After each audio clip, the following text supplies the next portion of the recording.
Students UGC net Hindi की class को आगे बढ़ाते हैं। हमारा टॉपिक चला हुआ था भक्ति काल। भक्ति क्लास की एक क्लास हमने कर चुकी थी भक्ति काल की। आज हम हिंदी में संत काव्य के बारे में पढ़ेंगे कि कौन कौन से संत हुए, संत शब्द की उत्पत्ति कैसे हुई, किन किन संतों ने अपना योगदान कैसे दिया। तो शुरू करते हैं आज की क्लास। स्टूडेंट्स, संत काव्य का सामान्य अर्थ है संतों द्वारा रचा गया काव्य। ऐसे नाम से क्लियर है, संत काव्य यानी संतों के द्वारा रचा गया काव्य। लेकिन जब हिंदी में संत काव्य कहा जाता है तो इसका अर्थ निर्गुण उपासक ज्ञान मार्गी कवियों के द्वारा रचित काव्य भी बोला जाता है। स्टूडेंट्स, क्योंकि देखो संत काव्य किसका पाठ था? निर्गुण उपासक का। और संतों को क्या होता है? ज्ञान होता है। तो ज्ञान मार्गी कवियों के द्वारा भी रचित काव्य हैं। क्योंकि हमने कल दो प्रकार के काव्य की थी, निर्गुण और सगुण। सगुण में राम काव्य और कृष्ण काव्य, और जो संत था निर्गुण था उसमें सूफी और संत। सूफी प्रेम मार्गी थे और संत ज्ञान मार्गी थे। तो इसीलिए संत काव्य का एक सामान्य भाषा में अर्थ है संतों द्वारा रचा गया काव्य। लेकिन जब हिंदी में संत काव्य कहा जाता है तो इसका अर्थ है निर्गुण के ज्ञान मार्गी कवियों के द्वारा रचा गया काव्य। संत रूपी परम तत्व का साक्षात्कार कर लेने वाले व्यक्ति को संत कहा जाता है। यानी कि संत के रूप में परम तत्व का एक साक्षात्कार कर लेने वाले व्यक्ति को आप संत कहा जाएगा। डॉक्टर पीताम्बर दत्त वर्तवाल ने संत का संबंध सांस से माना है। डॉक्टर पीताम्बर वर्तवाल ने संत का संबंध सांस से माना है और इसका अर्थ किया है निवृत्ति मार्गी या वैरागी। इसका अर्थ क्या माना है? निवृत्ति मार्गी और वैरागी माना है। सामान्यतः सदाचार के लक्षणों से युक्त व्यक्ति को संत कहा जाता है। सदाचार से लक्षणों से युक्त व्यक्ति को क्या जाता है? संत कहा जाता है। स्टूडेंट्स, संत काव्य का एक दार्शनिक आधार के बारे में पढ़ते हैं।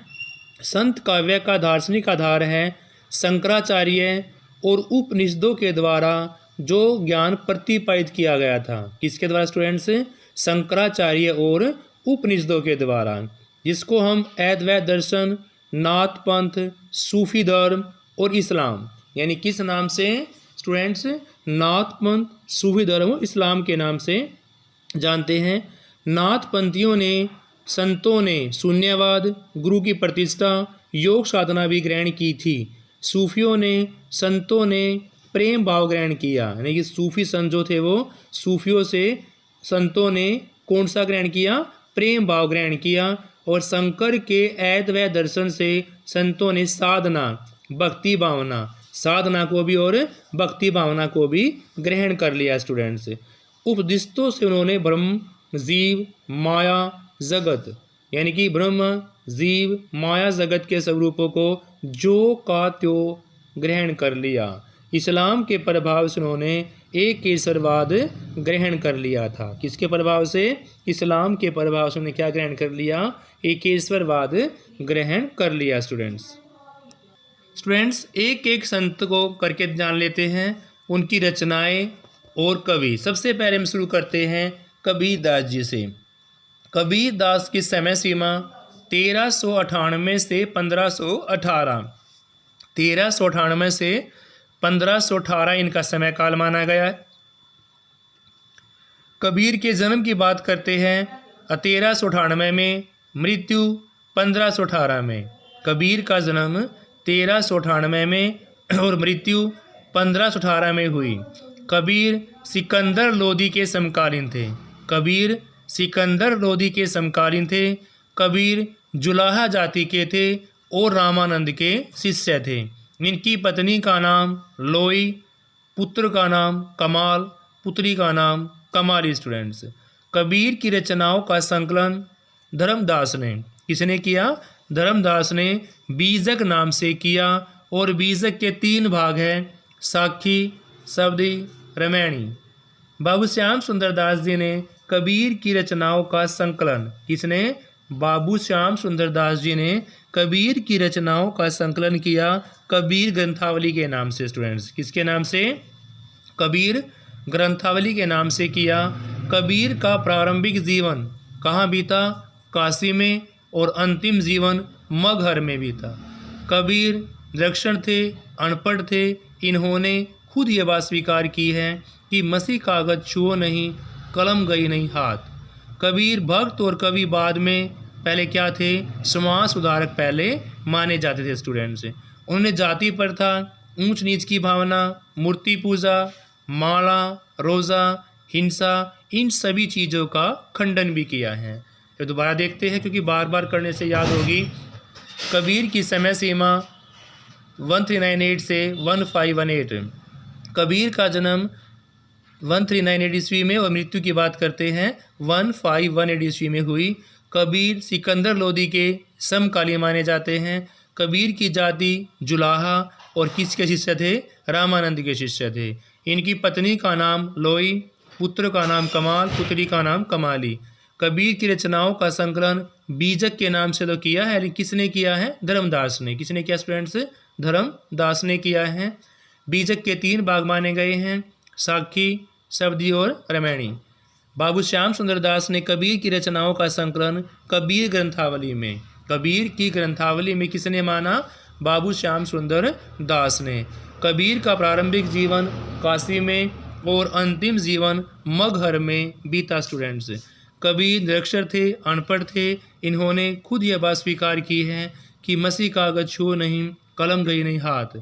कबीर भक्त और कवि बाद में थे, पहले क्या माने गए हैं? समाज सुधारक माने गए हैं। स्टूडेंट्स, उन्होंने जाति प्रथा का, ऊंच नीच की भावना का, मूर्ति पूजा का, माला और रोज़ा हिंसक तिलक का भी खुद खंडन खुलकर किया। स्टूडेंट्स, फिर आगे कबीर ने जीव को ब्रह्म का अंश माना। स्टूडेंट्स, कबीर ने क्या माना है?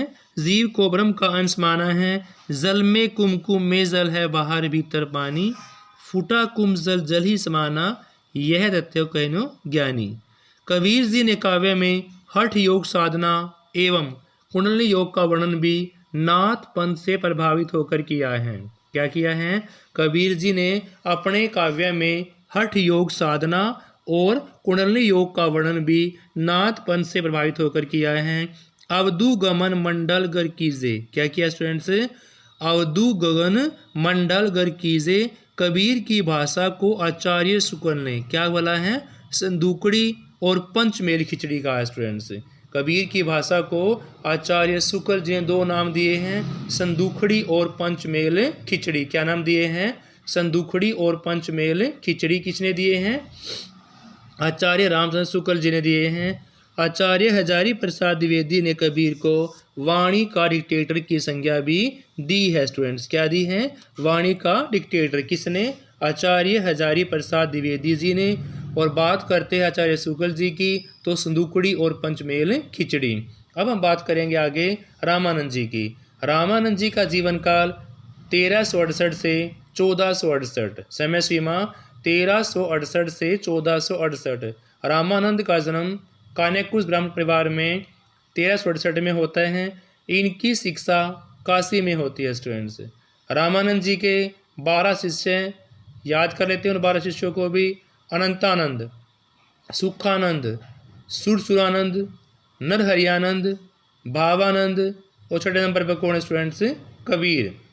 12 शिष्यों में से फर्स्ट में अनंतानंद, सुखानंद, सुरसुरानंद, नरहरियानंद, भावानंद और छठे नंबर पर आते हैं कबीर। स्टूडेंट्स, फिर है रैदास, पीपा, धन्ना, सेन, सुरसुरी और लास्ट वन पद्मावती। कबीर के बाद कौन कौन स्टूडेंट्स? रैदास, रैदास के बाद पीपा, फिर धन्ना, 10वें नंबर पर सेन, फिर सुरसुरी और लास्ट वन पद्मावती। इनके गुरु का नाम राघवानंद था। स्टूडेंट्स, क्या था? राघवानंद था, जिन्होंने सिद्धांत पंचमात्रा नामक ग्रंथ की रचना की है। क्या की है? सिद्धांत पंचमात्रा नामक ग्रंथ की रचना की।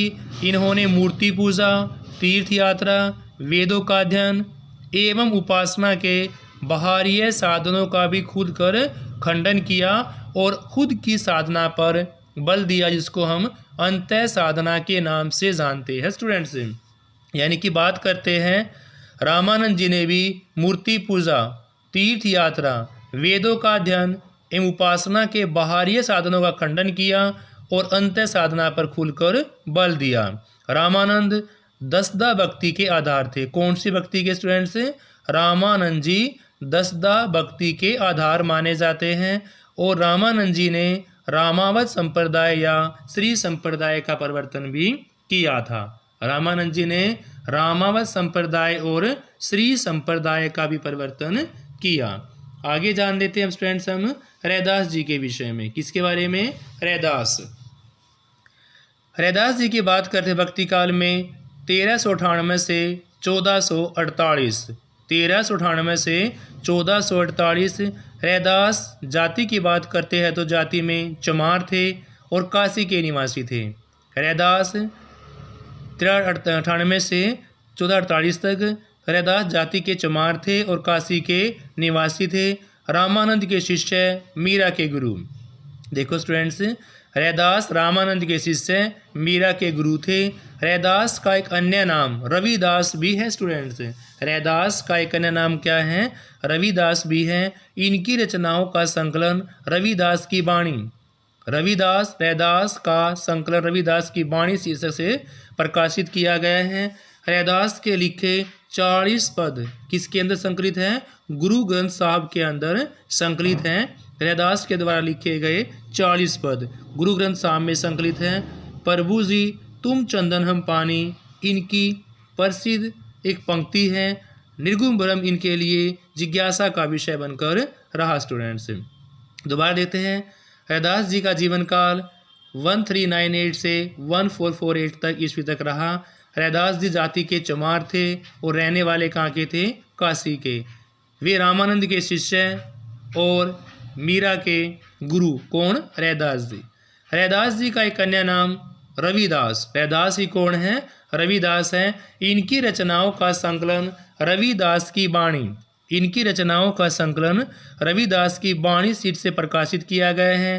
रैदास के लिखे 40 पद गुरु ग्रंथ साहब में संकलित है। प्रभु जी तुम चंदन हम पानी, इनकी प्रसिद्ध पद्य पंक्ति है।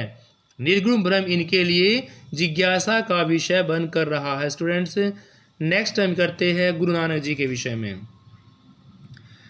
इनका समय काल है 1469 से 1538 ईस्वी तक। 1469 से 1538 ईस्वी तक। इनका जन्म पंजाब के तलवंडी नामक स्थान पर 1469 ईस्वी में हुआ। इनका जन्म पंजाब के तलवंडी नामक स्थान पर 1469 में हुआ। वे सिख धर्म के प्रवर्तक और सिखों के प्रथम गुरु माने गए हैं। क्या स्टूडेंट्स? सिख धर्म के प्रवर्तक और सिखों के प्रथम गुरु थे। इनके अनुयायी इनके नानक, बाबा नानक, नानक सा नामों से पुकारते थे।